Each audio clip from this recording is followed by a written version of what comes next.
നോക്കിപ്പോ. ഇനി അടുത്തത് ഇഴജന്തുക്കൾ. ഇഴഞ്ഞു പോകുന്ന ജന്തുക്കൾ, ഇഴജന്തുക്കൾ എന്ന് പറയുന്നത്. അതായത് പാമ്പ്, പിന്നെ അതടക്ക പഴുതാര. മനസ്സിലായോ? ഇഴഞ്ഞു പോകുന്ന ജീവികളുണ്ടല്ലോ, അതിനൊക്കെയാണ് നമ്മൾ ഇഴജന്തുക്കൾ എന്ന് പറയുന്നത്. അപ്പം നമ്മളെ വീടിനകത്തും പുറത്തും ധാരാളം പ്രാണികളുണ്ട്. വീടിനകത്തും പുറത്തും ആരുടെ പ്രാണികളുണ്ട് അല്ലെ? അവരുടെ പേരുകള് നമുക്ക് എന്ത് ചെയ്യാം, പറയണം.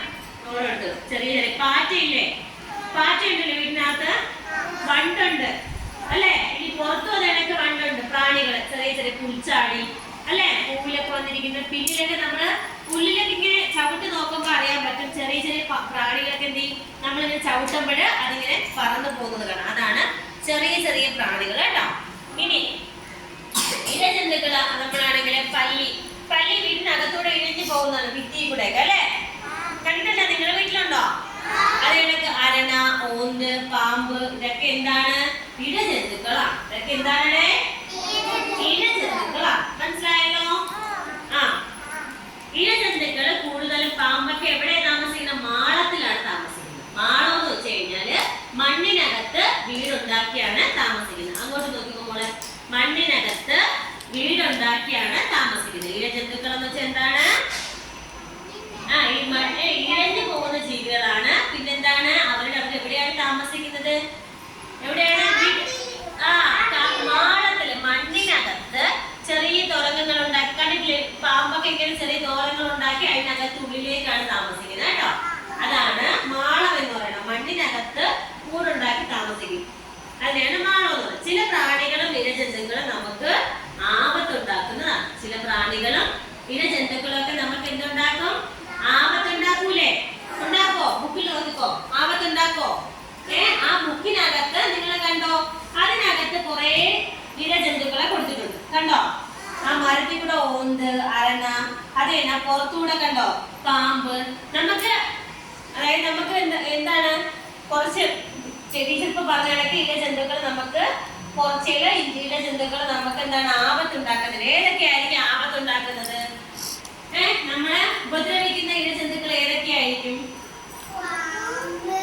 പാമ്പുണ്ടാവും അല്ലെ? പാമ്പൊക്കെ നമ്മളെ ഇഴജന്തുക്കൾ പാമ്പൊക്കെ നമ്മളെ ഉപദ്രവിക്കുന്നവയാണ് അല്ലെ? അത് നമുക്ക് ആപത്താ. അതുകൊണ്ട് നമ്മൾ അതിനെ കാണുമ്പോൾ എന്ത് ചെയ്യണം? സൂക്ഷിച്ച് മാറി നടക്കണം അല്ലെ? ചില പ്രാണികൾ നമുക്ക് ഉപകാരം ചെയ്യുന്നുണ്ട്. ഏതൊക്കെയാണ് ആ ചില പ്രാണികൾ? നമുക്ക് ഉപകാരം ചെയ്യുന്ന പ്രാണികൾ ഏതൊക്കെയാണ്? പ്രാർത്ഥന ഏതൊക്കെയാണ്? ചെറിയ ചെറിയ പ്രാണികൾ ഉണ്ടെന്ന് പറഞ്ഞില്ലേ ടീച്ചറ്? നമുക്ക് ഉപകാരം ചെയ്യുന്ന പ്രാണികൾ ഏതൊക്കെയാണ്? ഏതൊക്കെയാണ്? തേനീച്ച നമുക്ക് എന്ത് തരും? തേൻ തരും അല്ലേ? നമുക്ക് ഉപകാരമല്ലേ? തേൻ തരും. തേനീച്ചയുണ്ട്. പിന്നെന്തുണ്ട്?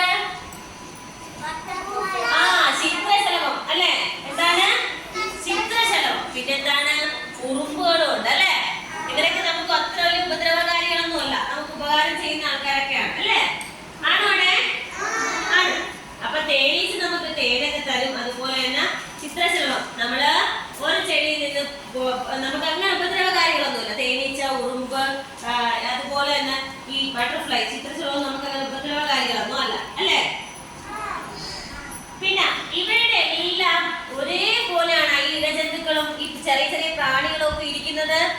അല്ല, അവരുടെ ആകൃതിയിലും നിറത്തിലും ഒക്കെ എന്തുണ്ട്? വ്യത്യാസമുണ്ട്. ആകൃതി എന്ന് പറഞ്ഞാൽ ആകൃതിയല്ല കേട്ടാ, ആകൃതി അവരുടെ ഷേപ്പിലും എന്താണ്? അവരുടെ ഷേപ്പിലും നിറത്തിലും ഒക്കെ വ്യത്യാസമുണ്ട്.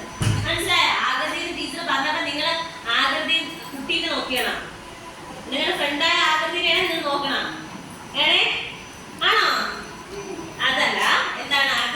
ഷേപ്പ് ഒരുപോലത്തെ ഷേപ്പ് ഉള്ളവയല്ലായിരിക്കും. പിന്നെന്താണ്? അവരുടെ നിറത്തിലൊക്കെ ബട്ടർഫ്ലൈന് പല നിറത്തിലുണ്ടാവും അല്ലേ? അതിനിടയ്ക്ക് ബട്ടർഫ്ലൈ നമ്മുടെ വണ്ടും അല്ലെ ഹണിബി ഒരുപോലെയാണ് ഇരിക്കുന്നത് അല്ല? അതുപോലെ ബട്ടർഫ്ലൈ തേനീച്ച ഒരുപോലെയാണ് ഇരിക്കുന്നത്. പക്ഷെ അതെല്ലാം പറക്കുന്നവയാണ് അല്ലെ?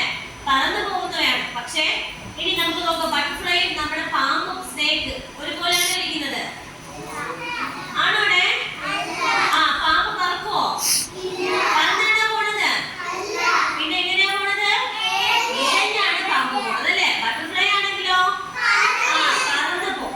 അപ്പൊ എന്താണ്? അവ ഓരോന്നിനും വ്യത്യാസം. മനസ്സിലായോ?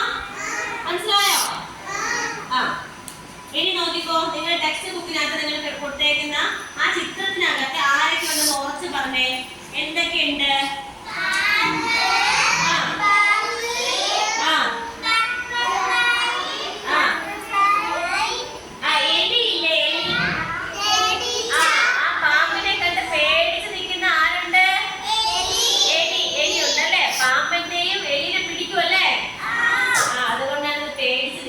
പിന്നെ പിന്നെന്തുണ്ട്?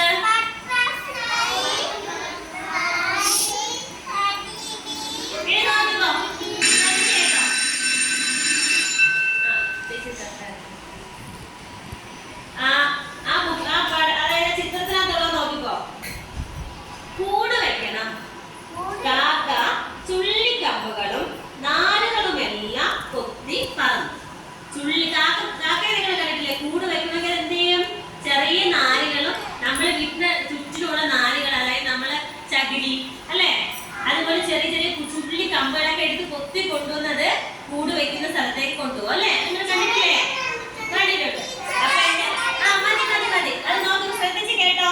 കാക്ക ചുള്ളി കമ്പുകളും നാരുകളും എല്ലാം എടുത്ത് കൊത്തി പറന്നു മരത്തിന്റെ മുകളിൽ എത്തി. ആ മരത്തിന്റെ മുകളിൽ എത്തി. കൊത്തിലിരുന്ന തത്ത ചോദിച്ചു, ഇത്ര കഷ്ടപ്പെടുന്നത് എന്തിനാ? കൊത്തിലിരുന്ന തത്ത എന്ത് ചോദിച്ചു? ഇത്രയും കഷ്ടപ്പാടാണോ നിനക്ക്? കാക്കയോട് ചോദിച്ചെന്ന് ചോദിച്ചേ, ഇത്രയും കഷ്ടപ്പാടാണോ ചോദിച്ചല്ലേ? എന്റെ കൂട്ടിൽ മുട്ടയിട്ടാൽ പോരെ? നിനക്ക് എന്തിലൂടെ ഈ കൂട് വെക്കാതെ എന്റെ കൂട്ടില് മുട്ടയിട്ടാൽ പോരെ എന്ന് ചോദിച്ചു. ആ ബുക്കിൽ നോക്കുമ്പോളെ അത് ശരിയാ. കാക്കയ്ക്കും തോന്നി. കാക്കയ്ക്ക് എന്ത് ചെയ്ത്? കാക്ക വിചാരിച്ച് ശരിയാണ്, ഞാൻ എന്താ ഇത്രയും പ്രയാസപ്പെട്ട് നോക്കുന്നത്? വിനായക ഇവിടെ ശ്രദ്ധിക്ക, ഞാൻ എന്താ ഈ പ്രയാസപ്പെട്ട് നോക്കുന്നതല്ല, എനിക്ക് എന്ത് വേണമെങ്കിൽ ചെയ്യാം. ഞാൻ എന്നാ തത്തയുടെ കൂട്ടില് മുട്ടയിടാം അല്ലേ? എല്ലാ കിളികൾക്കും ഒരു കൂട്, എല്ലാ കിളികൾക്കും ഒരു കൂട് അല്ലേ? എല്ലാവർക്കും കൂടെ ചേർന്നൊരു കൂട് കേട്ടോ.